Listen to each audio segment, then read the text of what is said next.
हाय बच्चों, आज हम पढ़ेंगे इस चैप्टर का लास्ट पार्ट जो कि होगा the revolution and everyday life. But इससे पहले, जैसा कि हम हमेशा से करते आए हैं, लास्ट लेक्चर का एक short recap. The slave trade began in 17th century. French merchants sailed to the African coast where they bought slaves and then sold it to the plantation owners of the Caribbean. In 1794, convention legislated to free all the slaves, but after 10 years, Napoleon reintroduced slavery. Slavery was finally abolished in French colonies in 1848.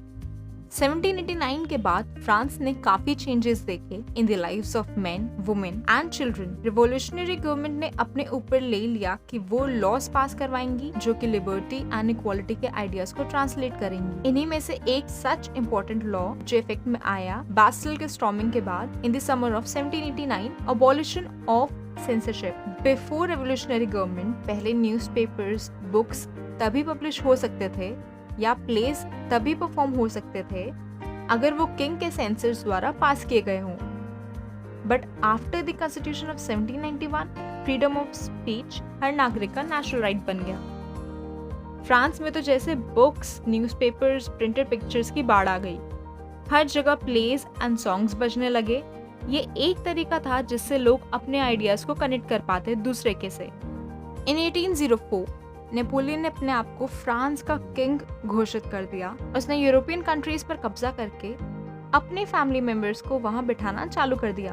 उसने दो बड़े ही important laws introduce किए, जैसे protection of private property and weights and measures का एक uniform system provided by the decimal system. Starting में लोग Napoleon को लिबरेटर के तौर पे देखने लगे जो उन्हें आज़ादी दिलाएगा, पर जैसे जैसे उसकी आर्मी दूसरे देशों पर कब्जा करने लगी, लोगों को उससे खतरा दिखने लगा।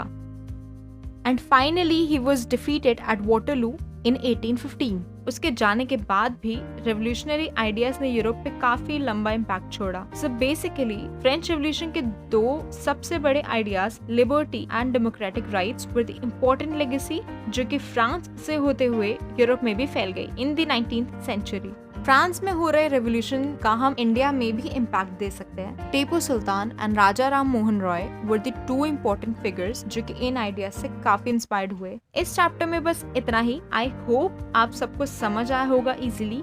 Do mention in the comment box ये वीडियोस आपको कैसे लगे या कोई टॉपिक जिसके बारे में आप चाहते हैं कि मैं वीडियोस बनाऊं। Till then keep liking these videos और हम मिलेंगे अब हिस्ट्री के सेकंड चैप्टर में जो कि होगा the socialism in Europe and the Russian revolution.